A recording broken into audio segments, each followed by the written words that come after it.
We want to go on to Dale Allen. Dale is just an incredible person, and he told me only tell you one thing about him. Don't tell him the 20 or 30 things that I'd like to tell you about him. He's the president of Florida's Greenways and Trails Foundation. The Greenways and Trails Foundation is leading the fight in our community, in our state, to build great connected greenways throughout our state. We've done a great job building lots of small unconnected pieces, but the foundation and the state are working to make sure those connections are made. Just the way we built our roadway infrastructure. Nobody would say, let's build an interstate that only goes through part of Alachua County. The same thing with our bicycle and pedestrian facilities. So, Dale, I'm going to go ahead and let you just take a run at it, all right? Thank you very much. Thank you. Appreciate being here. Some of you in the way back may want to start coming up a little bit because some of the maps I'm going to be referring to are going to be very hard to see at the back of the room. And we do have a few seats. If 2 or 3 folks want to come right up front, if you really want to get we've got the a goods, couple come on in up. here. You're welcome to stand on the sides if you'd like to come up. Please feel free. Yeah. Good morning. My name is Dale Allen. I'm president of Florida Greenways and Trails Foundation, and I've had the pleasure of serving in that role now for about 4 or 5 years. I'm going to tell you a little bit about the foundation and the role we've taken on with this regional bike trail connected system.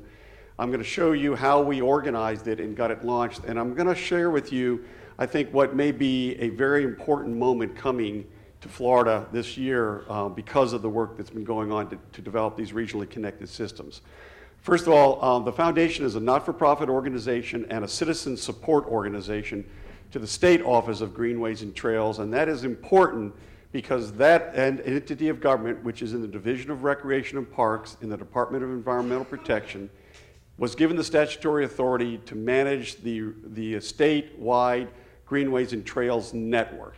So in order for you to be involved in a lot I'm going to tell you later on, you need to be on the Office of Greenways and Trails Priority Trail System maps.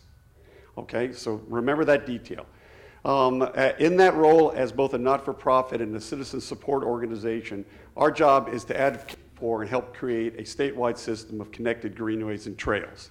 And we selected Central Florida as the first area to begin to demonstrate and tell the story of the amazing amount of work that's been going on in Florida over the last 3 years to connect these greenways and trails. And you heard this project mentioned earlier today, but I'm going to show it to you in a little more detail right now. We're calling it the Coast to Coast Connector Project. Now, this project, as someone said, is an overnight success. We actually started on this only 2 years ago. And in last year's legislative session, because of some extraordinary leadership in the Senate and a strong commitment from the Secretary of Transportation, we have now succeeded in focusing close to $70 million of transportation funding to build this project, which is scheduled now to be careful with that, it's pretty rickety. It's scheduled to be completed in the next 5 years. All right, what this is 14 local and state trails that exist across all of Central Florida. And those pieces, can't see it from back there, but everything in dark green here already exists. That's the Pinellas Trail. This is the Suncoast Trail that's along the Suncoast Parkway. This is the Starkey Wilderness Ranch Trail that goes through the preserve of Pasco County. This is the Withlacoochee, the Van Fleet, the Lake County, the West Orange Trail, the Seminole Wekiva Trail, and the East Central Regional Rail Trail. All of those trails exist on the ground. There's 200 miles of them. The only thing that they lack from becoming a regional connected system is 75 miles of gaps. And you can see we've highlighted the gaps here and where they exist coming across. So the amazing part about this when we did our research is that almost 75% of this already exists. And our estimate is that local governments in the state have already invested over $150 million to create the pieces that are on the ground right now. All right, but it's not working, except as the day-use trails. And this is where Ron asked me to talk about the economics of these things. One of the things I've done since I've been retired is my wife and I have been taking our bicycles, and we've been going to states all across the United States, finding these local regional trails, riding them and talking to people about them. And this is what we've learned. This is pretty obvious once you think about it. Trails between a couple of miles and about 30 are loved by their communities. Everybody can't wait to get on them. In fact, they have trouble keeping people off them before they're finished. but they're almost entirely day-use facilities. So people come out, use the trail, and go home. They do not generate a lot of economic activity. When you start getting to trails like this one, the Pinellas Trail, which is about 60 miles long, or the Sun Coast, these become regional destinations, and they're finding that people are coming in on a Friday afternoon, riding, spending the night, riding Saturday, spending Saturday night, and going home. The folks in Pinellas County are telling me now that the Pinellas Trail is second only to the beaches of Pinellas County in terms of its economic activity. That's phenomenal. Second only to the beaches in Pinellas County. People are coming in from Europe to ride the piece of the Pinellas Trail. So the idea of connecting these all together into a 275-mile trip that you could go from the Atlantic Ocean at the Canaveral National Seashore through Titusville and all of Central Florida and end up next to the Dolly Museum in downtown St. Petersburg, it's pretty remarkable. Pretty remarkable. But it's just the tip of the iceberg, okay? We need to connect these into not only regional trails, but these big, long trails, because that's where the punch is. That's where the economic payoff is. The state of Missouri, which has right now, I think, the longest trail in one state, the Katy, the Kansas, Arkansas, Texas Railroad Corridor, that trail is about 260 miles long, and they're generating 500,000 users a year, and that's in the summer in Missouri. Okay, Florida is the #1 tourist destination in the world, 93 million visitors. This was a no-brainer. So we took the concept to the leadership of the legislature, then we took it to the head of the Department of Transportation, then we took it to the head of Visit Florida, and to a person, they all got it. Okay, so what's coming? This is the next, I'm gonna grab this one. The next two are these two. I'm going to show them to you real quick. I'm not going to go into the details because I want to get to the end of the program here. But this is the what we're calling the Northeast Coast Connector. This is the coast to coast down here. Okay, that's being built and will be finished in 5 years. This system will link DeBerry all the way up to Palatka. This piece already exists into St. Augustine. The guy from Nocatee, Dave Ray, was here. We're hoping to connect through his property right here, up to the beaches of Ponte Vedra, and then up all the way to Fernandina Beach. And this piece already exists. This are the trails in Big and Little Talbot Island. And if you've not been to Big and Little Talbot Island and ridden the trail through their maritime hammock, it's absolutely stunning. So what is normally the hardest thing to get done, the trail in the state park, was the first thing done. So this piece is the next set of corridors that we're emphasizing. This is the third. This will link the coast to coast at the Pinellas Trail here, back across this little unique piece of project. Does anyone know what this is? It's on the north end of Tampa Bay. Yeah, most people look at it and say, oh, that's the Courtney Campbell Causeway coming across here. If you haven't ridden the Courtney Campbell Causeway in the last 6 months, you need to make a trip to Tampa and ride it. Because what they're building parallel to the Courtney Campbell Causeway, and by they I mean the Department of Transportation, is building the first ever totally dedicated 100% bicycle pedestrian complex. It's a whole separate corridor on the south side of Courtney Campbell that'll connect Tampa to the Pinellas Trail right here. So that's the hardest piece to build. The bridges, that's a $25 million project, and the Department of Transportation is doing it. So what the plan is to connect then all around Hillsborough County down to the Legacy Trail, down around the complex around Charlotte Harbor, the Pioneer Trail, the Cape Hayes Trail, down to this complex all the way down to Naples. If we're able to do that, that one behind you, please. This is what the system will look like. And I'm going to just show you this real quick. This is the coast to coast. We've already talked about this. This is the northeast coast, and this is the southwest coast.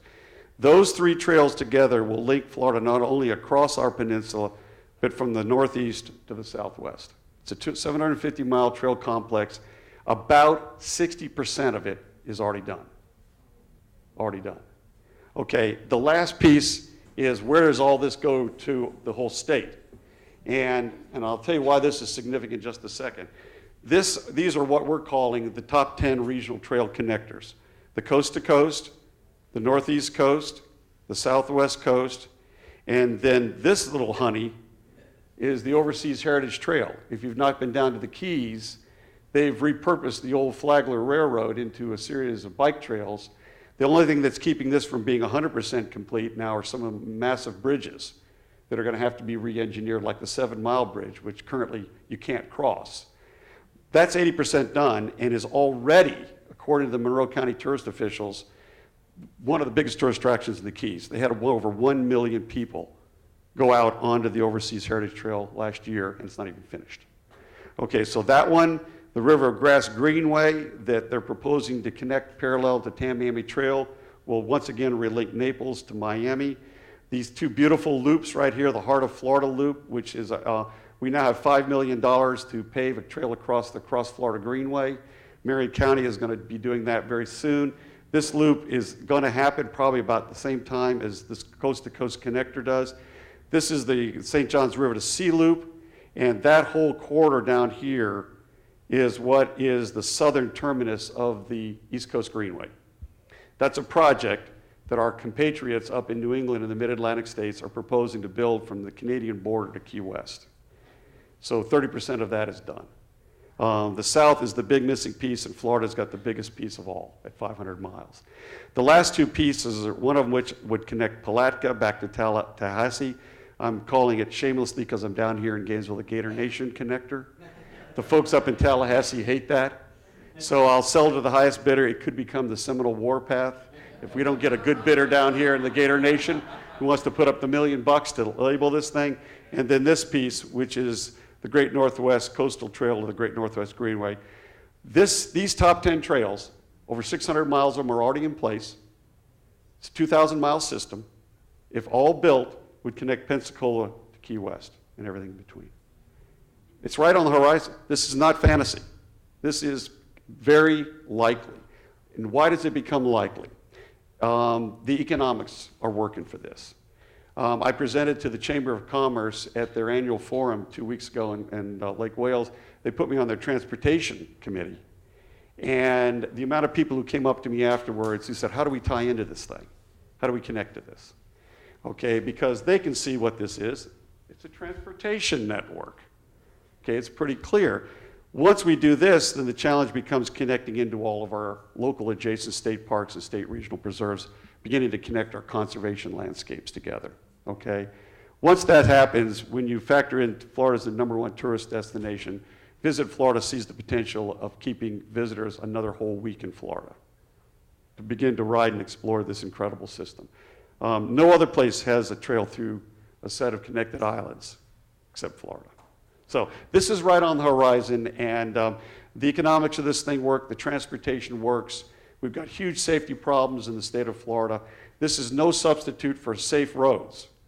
This is not an alternative to safe roads. This is a complement to safe roads where people with all kinds of special needs can go out and enjoy the outdoors. Special needs, children, elderly. This is a 100% multi-use trail throughout the whole state of Florida. Okay, so that's the proposal. That's what's working, and two things are right now going in our favor big time, and I'm going to wrap up with a little movie that kind of shows you how all this fits together. Representative Beshear this morning spoke about the enthusiasm of the Senate leadership right now, and it is 100%. Senate President Andy Gardner 100% backs this project and is committed to make things happen during his upcoming Senate President term. So he's very much aware of this, and he's told me on several occasions of all the things he's done in his elected career, nothing has he been thanked about more than the coast-to-coast connector. He said, people stop me on the street and thank me for this. But last year's legislature also changed Chapter 335 of the Florida statutes. That is the part of the statutes that talks about the Florida Transportation Trust Fund. That's a big pot of money, a huge pot of money. And last year they amended it for the first time to allow the State Department of Transportation to tap into that funding for regionally connected trails. Okay? Regionally connected trails. Now the difference is they could build trails if they were in the railroad, if in the road right of way with that money. But if you got outside of the road right of way and outside of the project boundary, they couldn't go there. Now they can go there. You want to be on one of these 10. Okay? And you want the Office of Greenways and Trails to know you want to be on one of these 10. Okay? That's how the Department of Transportation and their 5-year work plans will begin building all of this stuff for us. Okay? The MPOs are the key to this. You've got to get your MPOs knowledgeable about these regional corridors. You've got to make them get interested, and they've got to get organized. What happened here was we had gotten a $50 million appropriation from the Florida legislature at the first year we attempted this, and then it got vetoed. Okay, that was a wonderful event. A wonderful event, a veto of $50 million, because for the 2 weeks after the legislature passed that budget, all these MPOs were figuring out how to spend it, and then it got snatched away. So within 60 days, every MPO in this whole district, there were 9 of them, got organized and made this their #1 transportation project. So it was very easy for the Senate then to come back and say to the DOT, let's put it in the work plans and let's get this thing going, okay? So the trust fund's now available for these regional connectors, and the last thing I'm going to leave you with is pay attention to Amendment 1. All right, within a month, we'll know whether Amendment 1 passes. It's called the Water and Land Legacy Amendment, and it is critical for Florida's future. Not only will it provide us with access for the first time, and the legislature will have the responsibility of trying to figure out how to spend this money by passing their enabling legislation, but they're going to spend it on trying to restore our statewide water systems once again, better management of our lands, and in that amendment language is 3 beautiful words, including recreational trails. Because this comes out of the Department of Environmental Protection and out of the Division of Recreation and Parks, these are recreational trails by definition. By definition. That amendment, if passed, is estimated to generate perhaps $500 million in year 1, $2 billion over the life of the program, 20-year life of the program. We think this system can be built for about 10% of that. About 10% of that, about $2 billion. $200 billion, $20 billion for over the 20 years, $2 billion to build all of this. We'll have something like no one else in the world has. So that's the plan, modest in scope. But I think it got people's attention. So if you could, I'll take a question, then I want to run the video.